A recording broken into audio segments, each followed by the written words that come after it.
Olá pessoal, aqui é o Velgas, hoje dia 5 de outubro de 2021. Vamos chamar a guerra do gás, né, provocada pela Rússia, ela tem seus desdobramentos.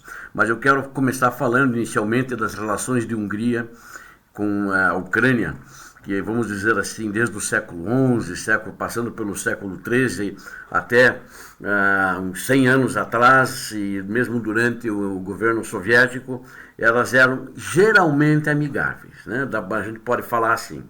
E a história das relações, ela a partir de 91 a 2019, agora na história mais recente, ela é caracterizada pela formação de uma visão comum da história entre os dois países, e tanto procurava fortalecer as relações dos dois lados, tanto Ucrânia como Hungria. Só que nos últimos anos, se vocês forem notar a partir de 2014, foram marcadas essas relações por problemas, e as partes se perderam na busca de uma própria verdade histórica, né? Mas esses problemas, na realidade, foram intrigas, alguns podem dizer causadas por terceiros, mas esses terceiros têm nome, chamam-se Rússia, chama-se Vladimir Putin. Vamos agora então voltar aos dias de hoje, para essa semana, nessa história, na relação atual entre a Hungria e a Ucrânia. Vamos vir, né? Vamos dar um salto até aqui. Foi adiada uma reunião da Comissão Intergovernamental desculpe, presidida pelos chanceleres dos dois países, que se realizaria no dia 1º de outubro, agora, bem recente, na capital da Hungria. Sem mencionar, essa reunião foi suspensa, porque nesse dia 1º seria feita uma assinatura de um acordo entre a Ucrânia, que ela continuaria servindo de trânsito para o gás que iria para a Hungria. Mas 2 dias antes, foi assinado, 2 dias antes, o vice-diretor-geral da Gazprom, Dmitry Averkin,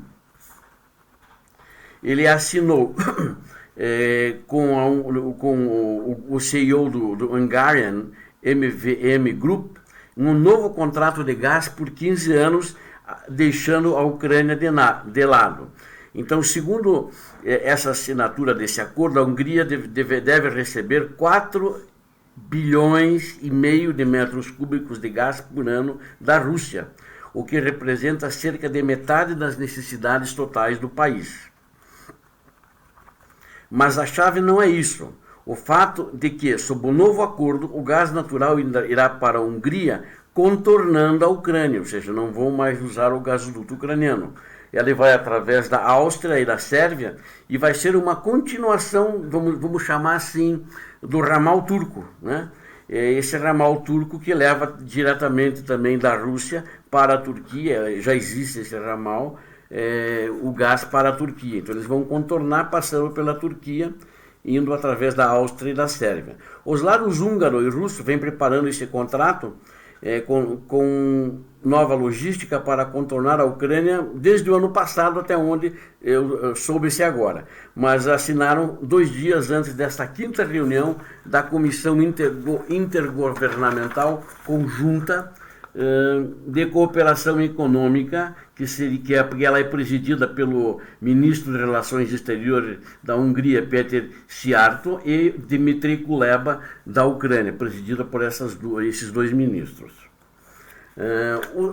O que poderiam os governos dos países vizinhos chegar a um acordo nessa reunião, né? Se 2 dias antes, talvez no mesmo prédio, ou até no mesmo escritório em Budapeste,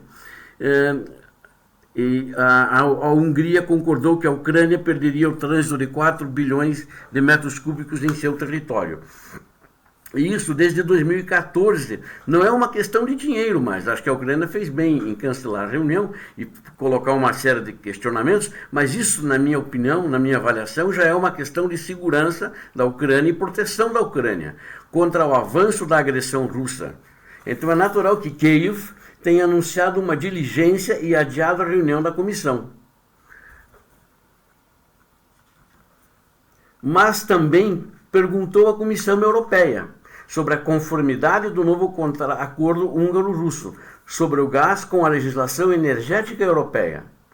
E Consideramos esta uma decisão exclusivamente política e economicamente infundada, tomada a favor do Kremlin, em detrimento dos interesses nacionais da Ucrânia e das relações ucraniano-húngaros, disse o primeiro comunicado sobre o assunto da Ucrânia.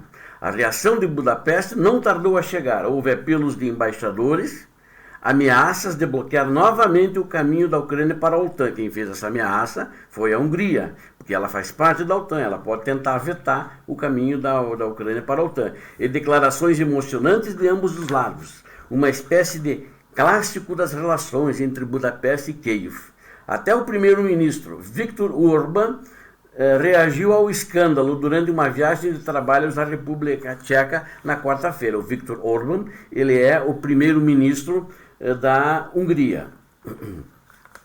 O governo húngaro está convencido de que a reação violenta, ele chamou assim, de Kiev, é uma interferência nos assuntos internos da Hungria, o que é absolutamente inaceitável, disse o primeiro-ministro.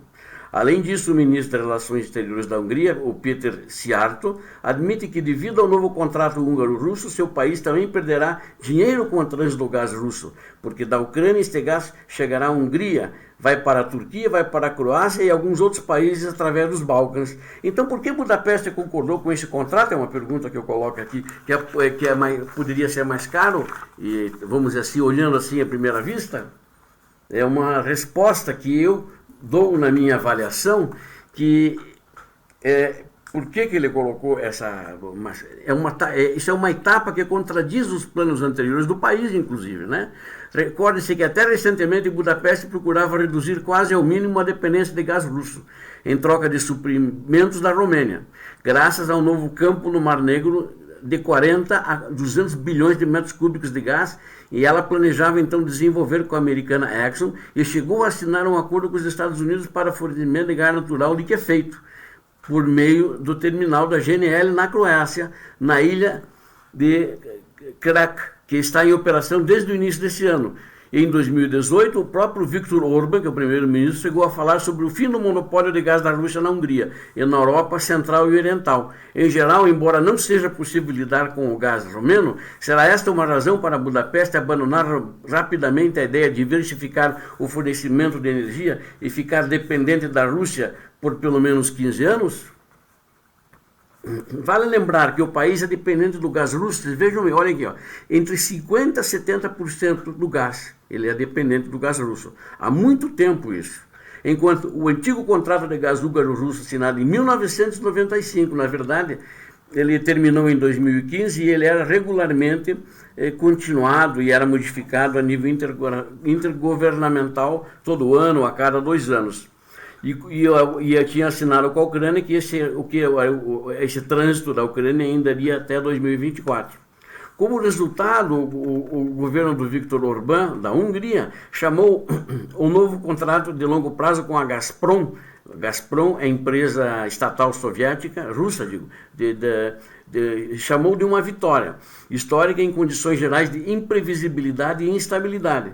É claro que o fato de que esse contrato ter sido assinado poucos meses antes das eleições parlamentares também é importante para a equipe no poder na Hungria. Isso reforça a posição paternalista geral do partido de seu líder Viktor Orbán. Ele diz que, embora as trocas de gás estejam passando por tempestades e novos recordes de preços, em vários países europeus há alarmes sobre o risco de ficar sem um aquecimento no inverno. O povo húngaro terá garantia de aquecimento nos próximos 15 anos, ou seja, já vendeu isso para o povo húngaro pensando nas eleições agora na primavera de 2022. No entanto, a questão permanece. Por que Budapeste decidiu assinar um contrato de longo prazo e não renovar o antigo? Né?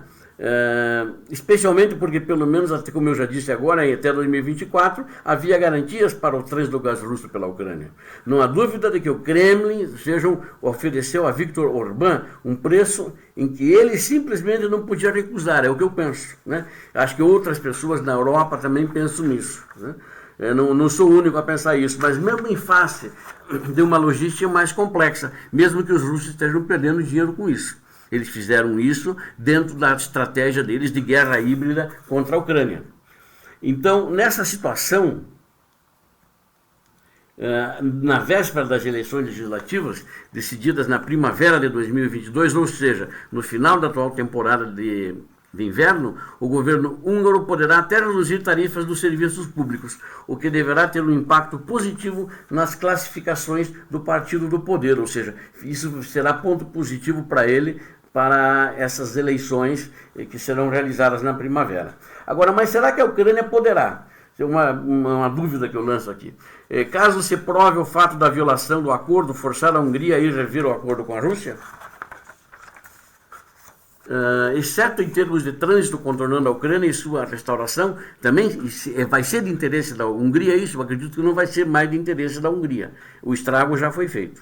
A Hungria já fez o estrago junto com a Rússia. Outra coisa, Budapeste está ciente que o Kremlin está mais uma vez manipulando suas ambições para suas próprias ações agressivas, e não apenas contra a Ucrânia. Agora se veja porque, na realidade, na minha opinião, a Hungria está sendo usada, está sendo manipulada, porque não é só contra a Ucrânia. A Rússia está procurando dividir a União Europeia e a OTAN por dentro. Então isso aí, ninguém tenha dúvida disso. É um fato, ou seja, dentro da guerra, a guerra híbrida, que eles falaram que quando trouxeram e pegaram a Crimeia, ela está indo para dentro da União Europeia e para dentro da OTAN. É possível que Viktor Orbán esteja confiante de que será capaz de vencer Putin nesses multimovimentos e, ao mesmo tempo, receber preferências adicionais, em particular dos Estados Unidos da América ou de Bruxelas. Já faz tempo que Budapeste dá a Kiev respostas a essas perguntas, explicando que lugar a Hungria dá à Ucrânia em seu jogo. E a Ucrânia precisava ter visto isso e precisava ver que ou ele é um parceiro, ou é um vizinho, ou é apenas alguém que deu um cartão de visita e não está nem aí e vai trabalhar pela Ucrânia. Agora parece que é a terceira, é a última opção. Ele não é um parceiro, não é um vizinho, ele está trabalhando contra a Ucrânia. Ele se alinhou com a Rússia, efetivamente, ajudando a Rússia nessa guerra híbrida contra a Ucrânia e contra a União Europeia. Sem essa conversa franca, já que deveria ter ocorrido entre as partes, no caso Hungria e Ucrânia, há muito tempo, os lados ucraniano e húngaro dificilmente conseguirão romper o impasse do futuro próximo, e disputas como gás ou quaisquer outras que sejam continuarão a surgir. Por que o primeiro-ministro húngaro Viktor Orbán concordou com a Rússia na continuidade dessa guerra híbrida russa com a Ucrânia, e eu diria até mais, avançando, procurando quebrar a unidade europeia? Então, na realidade, é isso que o Putin fez, e ele está conquistando êxitos, né? Ele está enrolando todo mundo. Enrolou o Biden na reunião que eles tiveram lá em Genebra, e, em geral, está conseguindo resultados, e ele continua agindo. Continua agindo nos campos econômicos, mesmo que as sanções trouxeram prejuízos, como a gente viu em alguns áudios para eles, ele continuou trabalhando no sentido da dominação total e absoluta, consolidando o seu poder na Rússia e travando a guerra contra o mundo civilizado, que é o que ele está fazendo. E essa guerra híbrida, no sentido de alterar o contrato e o que faz o trânsito do gás para a Hungria, é uma clara visão de uma guerra híbrida, em que o mesmo está encetando não só contra a Ucrânia. A Ucrânia é seu alvo, sem dúvida nenhuma. E a guerra com a Ucrânia existe e já começou em 2014, mas contra a Europa, procurando quebrar a divisão, procurando dividir o bloco europeu e inclusive versus os Estados Unidos. Se o Ocidente se calar, mais um ponto para o presidente russo Vladimir Putin, o que é muito lamentável, e ele vai continuar ganhando rounds nessa guerra, onde ele quer ter um papel mais importante nos movimentos da Rússia, ou talvez seus movimentos pessoais, na geopolítica mundial. E principalmente em relação à Europa, que ele quer dividir, ele quer influir e quer dominar. Inscrevam-se no canal, convido a vocês a inscreverem-se no canal, ajudem a fortalecer o canal. Vocês veem aqui notícias que vocês não veem em outro canal. Não esqueçam, caprichem no like para o vídeo que vocês assistiram, se vocês gostaram, é claro. Tenho certeza que vocês gostaram. Caso não gostem também, não precisam, podem apertar o dislike também. Mas caprichem no gostei lá quem gostou. E compartilhem com suas redes sociais. Obrigado a todos, Deus abençoe a todos, paz e bem.